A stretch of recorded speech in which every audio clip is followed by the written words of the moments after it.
Hello বন্ধুরা, তো এটা ওই দিনকে বিকালবেলা যেদিন মানে লাঞ্চ টাঞ্চ করে তারপরে একটু বিচে ঘুরে তারপর আমরা চলে গেছিলাম হোটেলে একটুখানি ঘুমিয়ে তারপর বিকালবেলা রেডি হয়ে বেরিয়েছিলাম। তখন দেখলাম সমুদ্রটা একদম অনেকটা দূর চলে গেছে, সেই জন্য একটুখানি সমুদ্রে নেমেছিলাম। তো বিকালবেলার একটা ভিডিও।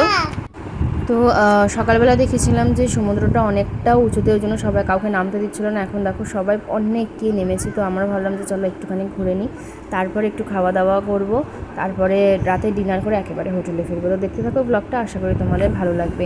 আর তোমাদের কীরকম লাগছে সেটা আমাকে অবশ্যই জানিও কমেন্ট সেকশনে। আর যদি ভিডিওটা ভালো লেগে থাকে তো অবশ্যই লাইক করো, কমেন্ট করো এবং শেয়ার সাবস্ক্রাইব করো আমার চ্যানেলটাকে। তো চলো দেখতে থাকো ভিডিওটা, আশা করি তোমাদের ভালো লাগবে।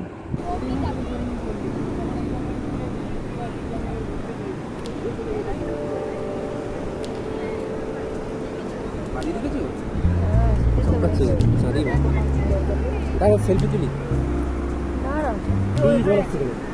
দাঁড়া ওখানে একটু সমুদ্র চলে আসে, কিছু হবে না, এটা ফাটা হয়ে গেছে।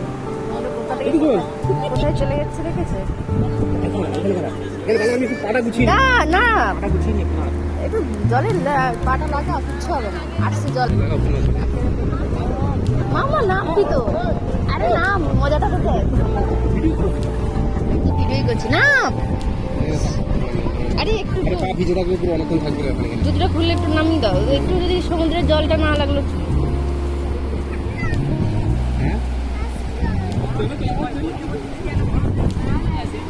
নিচের মধ্যে যেটা ঘোরে না, ঘোড়া সকালবেলা মনে হচ্ছে ঘোড়ায় বসাবো তো।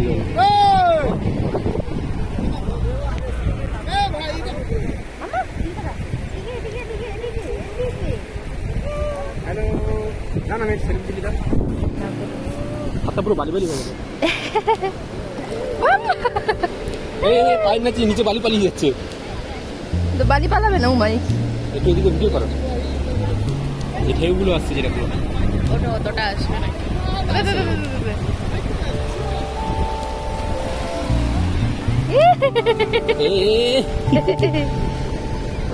মজা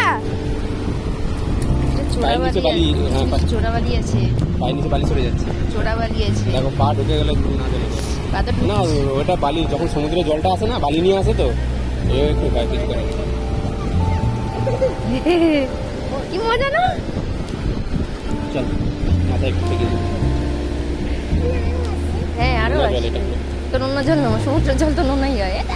আরো আসছে, আরো আসছে, আসছে আসছে আসছে আসছে আসছে আসছে আসছে আসছে আসছে আসছে। কি মজা!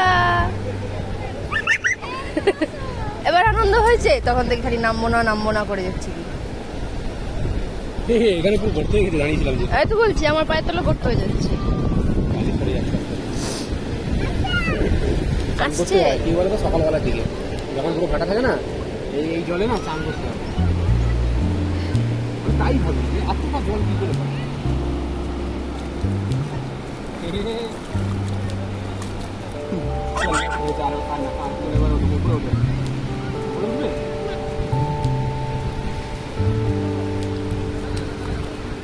ধরে থাকবে ওকে। তো দিদা যদি দেখে না, আমাকে খেয়ে রাখবে। লেয়ার আসছে। তো একটুখানি বিচে জল টল লাগানোর পর ওকে তো আমি চান করাবো না, এখন তো নয়, আর ওকে সমুদ্রে চান করাবো না, কারণ এমনি একটু কাশি হচ্ছিল। তো ভাবলাম এখন আছে, আবার কখন ফুলে উঠবে জল হবে না, তো সেই জন্য ওকে একটুখানি জলে নামিয়েছিলাম। প্রথমে নামতে চাইছিল না, তারপর যখন আনন্দ পেয়ে গেছে, যখন ঠিক নেমেছে, তো ওখান থেকে ঘুরে টুরে তারপর ইচ্ছা হলো যে এখানকার একটু ফুচকা খাবো। এখানে ফুচকা জানো তো 10 টাকায় 5টা দিচ্ছিলো, কিন্তু খুব সুন্দর বানিয়েছিল। তো সেখানে ফুচকা খেয়ে তারপরে তো ফুচকা টুচকা খাওয়ার পর তারপর ইচ্ছা হলো একটু মোমো খাবে। তো আমার মেয়ে বারবার বলছিলো যে মা আমি মোমো খাবো। তো সেই জন্য আবার মোমো নেওয়া হয়েছে। আর ওখানে মোটামুটি ভালোই মোমো দিয়েছিল, 50 টাকা নিয়েছিল। 5টা বা 6টা এরকম মোমো ছিল, কিন্তু ভালোই টেস্ট হয়েছিল। তো মোমো টোমো খাবার পর তারপরে আমরা একটু যাব শপিংয়ে, ওখানে একটু দোকানে দেখবো কী আছে। তারপর মেয়ে বললো একটু গাড়ি চড়বে, তো সেই জন্য ওদিকে যাব। আর এই যে দেখো, ও মেয়ের বায়না হয়েছে যে ও বেলুন ফাটাবে, ও তো নিজে পারে না, সে ওর বাবাকে দিয়েই ফাটাতে হবে। তো সেই জন্য ওর বাবা বললো যে ঠিক আছে চলো। ও যখন ফাটাতে ও যে কালারটা বলছে সেই কালারটা ওর বাবা ফাটানোর চেষ্টা করছে, কিন্তু সব সময় তো পসিবল হয় না, মানে সব মানে নিশানানকি লাগে না, তবে কিছু কিছু যেগুলো যেগুলো বলছিল সেগুলো সেগুলো কিছু কিছু লেগেইছে। তো যাই হোক, দেখতে থাকো ব্লগটা, আশা করি তোমাদের ভালো লাগবে।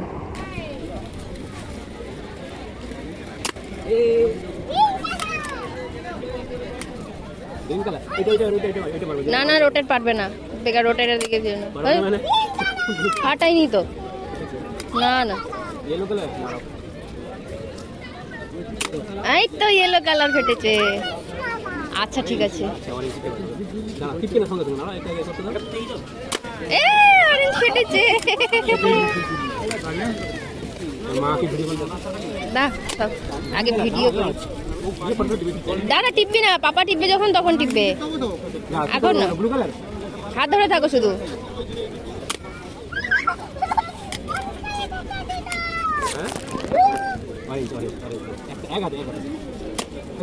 আরে দাঁড়া, ফটফট করে টিপছিস কেন? দাঁড়া, আচ্ছা এক হাত, এই তো দাঁড়াও, টিপে না, দাঁড়াও, এই তো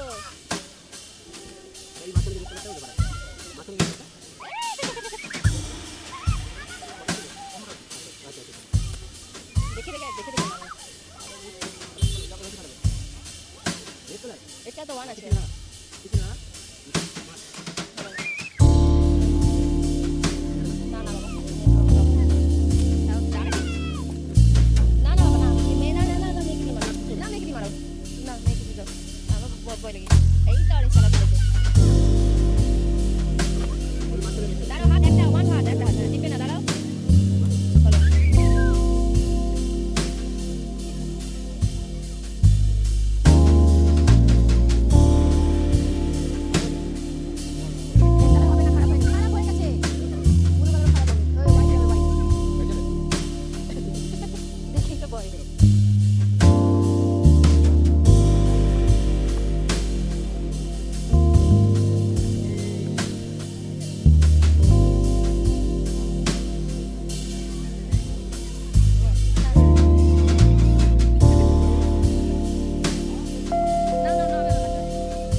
তো সারাদিন ঘুরে তারপর একটু মার্কেটিং করে এখন চলে এলাম রাতে ডিনার করতে। আর এটা হচ্ছে একদম বিচের কাছের একটা হোটেল, তার সাথে রেস্টুরেন্ট।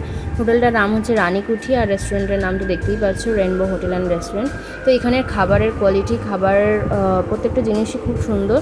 তো আমরা এখান থেকে অর্ডার করেছিলাম একটা চিকেন বিরিয়ানি, যেটা অনেকটা রাইস দিয়েছিল এবং চিকেনও 2 পিস ছিল, তার সাথে ডিম ছিল, আলু ছিল, সবই ছিল। এবং আমার মেয়ের জন্য আমি একটা ভেজ থালি অর্ডার করেছিলাম। ভেজ থালি এতটাই পরিমাণে দিয়েছিল যে ও খাওয়ার পরও আমার কিছুটা বেঁচে গেছিলো, যেটা আমি আর ও দুজনে মিলে ভাগ করে সবটা খেয়েছি। তো এই যে আমাকে মেয়ে বলছে যে আমি মা একা একা খাবো, আমাকে একটু একা দিয়ে দাও। তো অত ঝাল টাল কিছু খেতে পারছিল না, কারণ তরকারিগুলো হালকা ওর অনুযায়ী একটু হালকা ঝাল ছিল। তো যাই হোক, খাওয়া দাওয়া শেষ করে এই শপিং করে এখন ফিরছি আমরা হোটেলে। তো চলো আজকের মতো এখানে আমি ব্লগটা এন্ড করছি। আশা করি তোমাদের ব্লগটা খুব ভালো লেগেছে।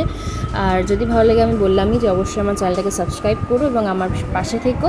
তো চলো দেখা হবে তোমার সাথে নেক্সট ভিডিওতে। নেক্সট ডে ব্লগটা তোমাদের সাথে খুব তাড়াতাড়ি আমি শেয়ার করে দেবো। তো চলো আজকের মতো টাটা বাই বাই। আর কী কী কিনেছি সেটা অবশ্যই আমি তোমাদের বাড়িতে ফিরে তারপর তোমাদের সাথে শেয়ার করবো, কিন্তু তার আগে এই ভিডিওগুলো আগে পোস্ট করবো, তারপরে কী কী কিনেছি সেসব পোস্ট করবো। তো চলো টাটা।